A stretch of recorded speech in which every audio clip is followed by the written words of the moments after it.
Hai teman-teman, apa kabar semuanya? Kenalin, aku Sakira Nabila Rahman dengan NIM 22016020585 dari kelompok 2 kelas 48 mata kuliah Sistem Pengendalian Manajemen.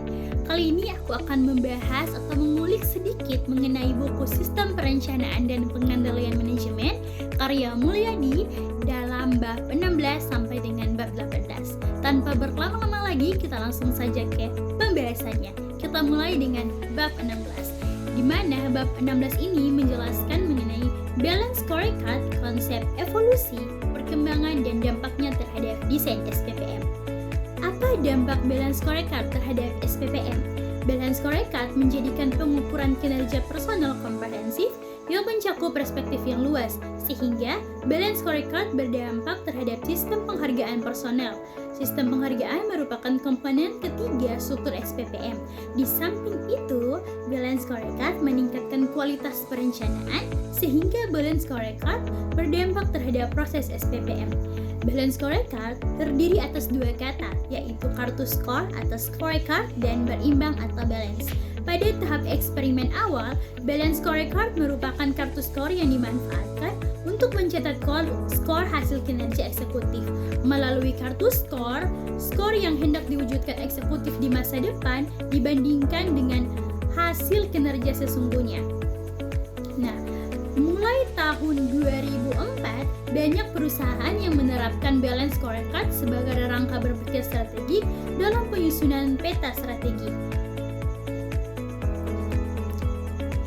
Pencipta balance scorecard adalah Robert S. Kaplan dan David P. Norton, membuat pernyataan pada tahun 1995 tentang kekuatan sesungguhnya balance scorecard, yaitu balance scorecard terjadi pada saat balance scorecard diubah dari sistem pengukuran kinerja menjadi sistem manajemen. Pesan yang disampaikan kepada eksekutif dengan menggunakan balance scorecard dalam pengukuran kinerja eksekutif adalah kinerja keuangan yang berkesinambungan tidak dapat dihasilkan melalui usaha semu. Jika eksekutif bermaksud meningkatkan kinerja keuangan berkesinambungan, eksekutif harus mewujudkan melalui usaha nyata dengan menghasilkan value bagi customer, meningkatkan produktivitas dan cost effectiveness proses, serta meningkatkan kapabilitas dan komitmen personel. Nah, setelah mencatat keberhasilan penerapan balance scorecard sebagai perluasan kinerja eksekutif, balance scorecard kemudian diterapkan ke tahap manajemen yang lebih bersifat strategi. Penerapan balance scorecard di tahun 1992 kemudian diterapkan dalam proses perencanaan strategik. Mulai pertengahan tahun 1993, Renaissance Solution, perusahaan konsultan yang dipimpin oleh David P. Norton yang semula menjadi CEO Nolan Norton Institute, menerapkan balance scorecard sebagai pendekatan untuk menerjemahkan dan mengimplementasikan strategi di berbagai perusahaan kliennya. Nah, teman-teman, untuk pembahasan balance scorecard sampai di sini langsung saja kita ke bab 17 yang dimana membahas sistem penghargaan berbasis kinerja. Selain struktur organisasi, jejaring informasi, komponen lain struktur SPPM adalah sistem penghargaan atau reward system. Sebagai komponen struktur SPPM, struktur organisasi berfungsi sebagai wadah yang menampung modal manusia untuk bekerja sama secara sinergis, memanfaatkan sumber daya dalam mencapai visi dan tujuan organisasi. Di samping itu, melalui struktur organisasi dilakukan pendistribusian wewenang untuk mengkonsumsi sumber daya yang diperlukan dalam mewujudkan visi dan tujuan organisasi.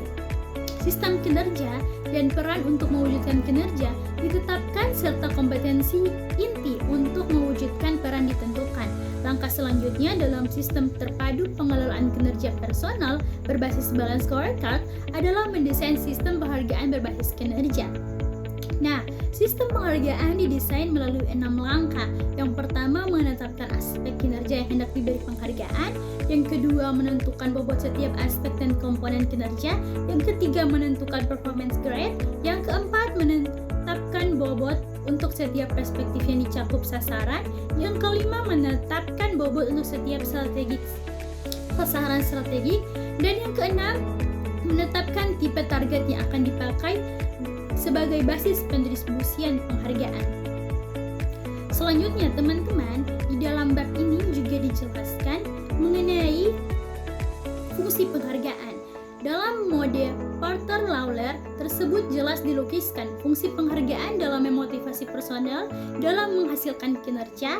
Yang pertama dalam meningkatkan usaha personel dalam menghasilkan kinerja melalui peningkatan kepastian bahwa kinerja personel akan diberi penghargaan. Dan yang kedua meningkatkan usaha personel dalam menghasilkan kinerja melalui peningkatan nilai penghargaan sebagai akibat kepuasan personel atas penghargaan yang mereka terima. Nah, penilaian kinerja dalam menuju ke masa depan, perusahaan umumnya mendasarkan pada perencanaan tujuan yang hendak dicapai di masa depan dengan perilaku yang diharapkan dari keseluruhan personel dalam mewujudkan tujuan tersebut. Selanjutnya kita masuk ke dalam bab 18. Di dalam bab 18 ini menjelaskan mengenai efisiensi, produktivitas, dan cost effectiveness. Dalam bab 16 dan 17 telah dibahas sistem penghargaan yang mampu melipat gandakan kinerja organisasi. Pada bab ini, kita akan membahas mengenai ukuran kinerja efisiensi dan produktivitas. Konsep efisiensi berkaitan dengan seberapa jauh suatu proses mengonsumsi masukan untuk menghasilkan keluaran tertentu. Konsep produktivitas berkaitan dengan seberapa jauh suatu proses menghasilkan keluaran dengan mengonsumsi masukan tertentu. Efisiensi dan produktivitas merupakan suatu ukuran tentang seberapa efisiensi suatu proses mengonsumsi masukan dan seberapa produktif suatu proses menghasilkan keluaran. Definisi produktivitas. Produktivitas berhubungan dengan produksi keluaran secara efisien dan terutama ditunjukkan kepada hubungan antara keluaran dengan masukan yang digunakan untuk menghasilkan keluaran tersebut. Produktivitas parsial. Pengukuran produktivitas dapat dilakukan untuk setiap masukan secara terpisah dan secara total untuk keseluruhan masukan yang digunakan dalam menghasilkan keluaran.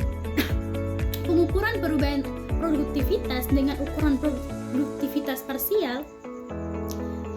Ukuran produktivitas yang dihitung tersebut tidak menyampaikan informasi apapun, hanya berdiri sendiri. Agar dapat bermakna, ukuran produktivitas suatu periode harus dibandingkan dengan ukuran produktivitas periode sebelumnya. Perubahan produktivitas tanpa pertukaran. Dalam memproduksi suatu produk, digunakan berbagai masukan seperti bahan baku, tenaga kerja, modal, dan energi. Ukuran produktivitas total memperhitungkan semua jenis masukan yang digunakan untuk menghasilkan keluaran. Ukuran kinerja dan cost effectiveness. Konsep cost effectiveness dilandasi oleh customer value mindset. Mindset ini memfokuskan usaha manajemen untuk menghasilkan keluaran yang mampu memuaskan kebutuhan customer. Dalam customer value mindset, kebutuhan customer yang memicu berbagai aktivitas yang digunakan perusahaan untuk menghasilkan keluaran. Proses terdiri atas berbagai aktivitas untuk mengelola masukan menjadi keluaran. Oleh karena itu, keluaran suatu proses digunakan untuk memuaskan kebutuhan customer, maka aktivitas yang digunakan untuk menghasilkan keluaran perlu dihubungkan dengan kebutuhan customer. Suatu proses cost efektif jika dalam menghasilkan keluaran, masukan hanya dikonsumsi untuk menjalankan aktivitas penambahan nilai. Dengan demikian, komponen kegiatan bisnis perusahaan terdiri atas 4 unsur, yaitu masukan, proses, keluaran, dan customer.